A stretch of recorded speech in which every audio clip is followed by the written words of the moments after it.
హైదరాబాద్ లో ఇద్దరు మైనర్ విద్యార్థుల ఆత్మహత్యలు తీవ్ర కలకలం రేపుతున్నాయి. ఒకరు స్కూల్ బిల్డింగ్ పై నుంచి దూకి చనిపోగా మరొకరు ఇంటిపై నుండి దూకి ఆత్మహత్యకు పాల్పడ్డారు. కేవలం వారం వ్యవధిలో ఇద్దరు విద్యార్థులు సూసైడ్ చేసుకోవడంతో తీవ్ర చర్చనీయాంశమైంది. ఇన్స్టాగ్రామ్ చాటింగ్, స్కూల్ యాజమాన్యం ఓవర్ యాక్షన్ కారణంగానే ఇద్దరు పిల్లలు చనిపోయారన్న చర్చ జోరుగా నడుస్తోంది. అయితే ఈ ఘటనపై బాధిత కుటుంబ సభ్యులు ఏమంటున్నారు? అసలు ఈ సూసైడ్ చేసుకోవడానికి గల కారణాలేంటో ఈ కేస్ స్టడీలో పిన్ టు పిన్ ఇప్పుడు తెలుసుకుందాం.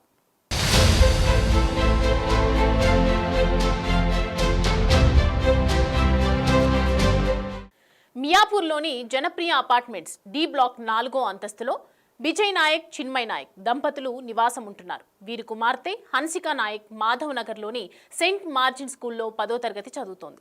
అదే స్కూల్లో మియాపూర్ మాధవనగర్ కాలనీకి చెందిన షేక్ అహ్మద్, జహీరు నిసా బేగం దంపతుల కొడుకు రిజ్వాన్ చదువుతున్నాడు. వీరిద్దరూ కొద్ది రోజులుగా చాటింగ్ చేసుకుంటుండగా స్కూల్ టీచర్ గమనించి ప్రిన్సిపాల్కు తెలిపింది. దీంతో ఈ నెల 19న ఇరువురు తల్లిదండ్రులను స్కూల్కు పిలిపించి మాట్లాడుతుండగా చాటింగ్ విషయం తన తల్లికి తెలిసిందని తీవ్ర మనస్తాపానికి గురయ్యాడు రిజ్వాన్.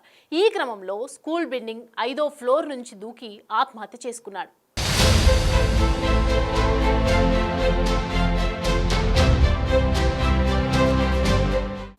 సీన్ కట్ చేస్తే స్కూల్కు వెళ్లిన హన్సికను టీచర్లు లోనికి అనుమతించలేదు. రిజ్వాన్ కుటుంబ సభ్యులను పరామర్శించిన తర్వాతే హన్సికను స్కూల్కు తీసుకురావాలని చెప్పారు.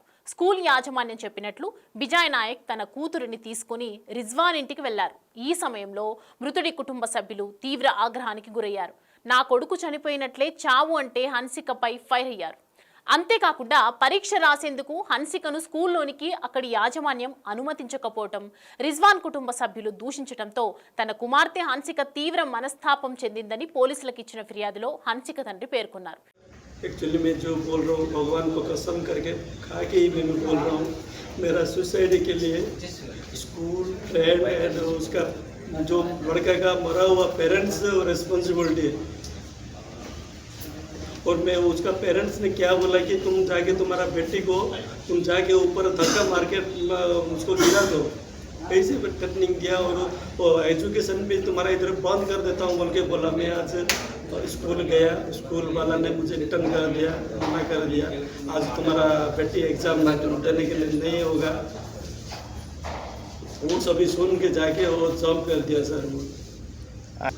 तो स्कूल ने भेजा कि तुम्हारा पेरेंट्स को जाके मिल के उनके पेरेंट्स को मिलने के लिए गया तो मेरा बेटे को लड़का का पेरेंट्स ने बहुत डांटा. लड़के का पेरेंट बहुत डांटा और बोला कि तुम सुसाइड करो, सुसाइड करेगा तो मेरा लड़का का आत्मा शांत मिलेगा, नहीं तो नहीं मिलेगा. तो इसे बोला उनका लड़का का पेरेंट्स. और तुम्हारा एग्नेस्ट में तुम्हारा फ्रेंड, टीचर, सभी लोग मेरे को दिया, प्रूफ दिया. वो बोला कि वो सब झूठ है सर, मैं कुछ भी मैं नहीं किया. फिर भी ऐसे रिजवान मेरा बेस्ट फ्रेंड है उनके बोला उनको.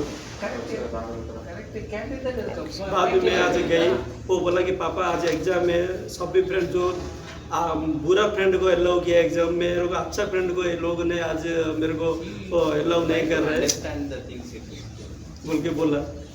मेरे को रिटर्न कर दिया. मैं आई, माँ तेरे को आने के लिए एग्जाम देने के लिए मना कर रहे हैं स्कूल वाला, और मंडे का दिन में अपडेट करता हूँ, बाद में डिसीजन लेता हूँ बोल के बोला सर. ఈ ఘటనపై కేసు నమోదు చేసి దర్యాప్తు చేస్తున్నామని తెలిపారు పోలీసులు. ఈ రోజు మధ్యాహ్నం అరౌండ్ 12:45 మనకు 100 డైల్ ద్వారా ఒకటి మెసేజ్ రావడం జరిగింది. దాన్ని బేస్ చేసుకొని మనకు ఉద్భవ హాస్పిటల్ దగ్గరికి మన టీమ్స్ మూవ్ అయినాయి. అక్కడ వచ్చి వెరిఫై చేస్తే హన్సికా నాయక్ అని చెప్పేసి ఏజ్ 15 ఇయర్స్ అమ్మాయి, సెయింట్ మార్టిన్ స్కూల్లో 10th క్లాస్ చదువుతున్నది. ఆమె తన ఇంటి పైన నుంచి బిల్డింగ్ పై నుంచి 5th ఫ్లోర్ నుంచి టెర్రస్ పై నుంచి దూకి కింద పడి ఇంజురీస్ కావడం జరిగింది. ఆ సమయంలో ఆమెకు head injury plus internal pelvic region plus hip region బాగా డ్యామేజ్ కావడంతో హాస్పిటల్లో అడ్మిట్ కావడం జరిగింది, ఉద్భవ హాస్పిటల్లో. వీళ్ళు అండర్గోయింగ్ ట్రీట్మెంటు మధ్యాహ్నం 1:40 చనిపోవడం జరిగింది. సో దీన్ని బేస్ చేసుకొని ఎవరైతే అమ్మాయి ఉందో, చనిపోయిన అమ్మాయి హన్సికా నాయక్ సంబంధించిన ఫాదరు అతను కంప్లైంట్ ఇవ్వడం జరిగింది. దాని కంప్లైంట్ ఇచ్చిన దాన్ని బేస్ చేసుకొని మేము ఫర్దర్ ఇన్వెస్టిగేషన్ చేసి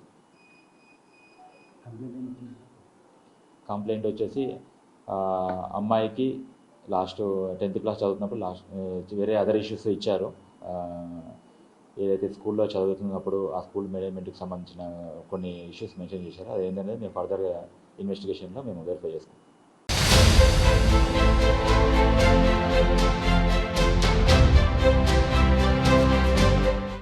ఈ రెండు ఘటనల్లో పిల్లలు మనస్తాపానికి గురవ్వటమే కీలకం. స్కూల్ యాజమాన్యాలు విద్యార్థులపై దృష్టి పెట్టాలి. అయితే ఆ విషయాన్ని ముందుగా పేరెంట్స్కు సున్నితంగా చెప్పగలగాలి. పేరెంట్స్కు తమ గురించి కంప్లైంట్ ఇచ్చారన్న విషయం పిల్లలకు తెలియనివ్వకుండా జాగ్రత్త పడాలి. ఇరువురి కుటుంబ సభ్యులకు విషయం తెలుసు కనుక ఇంట్లో తమ పిల్లలకు వారే నచ్చ చెప్పుకునే ప్రయత్నం చేస్తారు. అలా జరగని పరిస్థితుల్లో కథ వేరేలా ఉండేది. పిల్లల తల్లిదండ్రులు మాట వినకపోతే పేరెంట్స్ ఆధ్వర్యంలోనే ఇద్దరు పరస్పరం ఆరోగ్యకరమైన ఫ్రెండ్లీ రిలేషన్ను కొనసాగించుకునే వాళ్ళు. ఒకవేళ పేరెంట్స్ మాట విని ఉంటే పూర్తిగా విడిపోయి ఉండేవాళ్ళు. కానీ ఇక్కడ అలా కాకుండా కర్త క్రియ అత్యుత్సాహం స్కూల్ యాజమాన్యం తీసుకోవడంతో కర్మ మృతుల కుటుంబ సభ్యులు అనుభవించాల్సి వచ్చింది. ఏదేమైనా పిల్లల విషయంలో ఇలా కఠినంగా ఆవేశంగా వ్యవహరించడంతో ఇద్దరి ప్రాణాలు బలవ్వాల్సి వచ్చింది.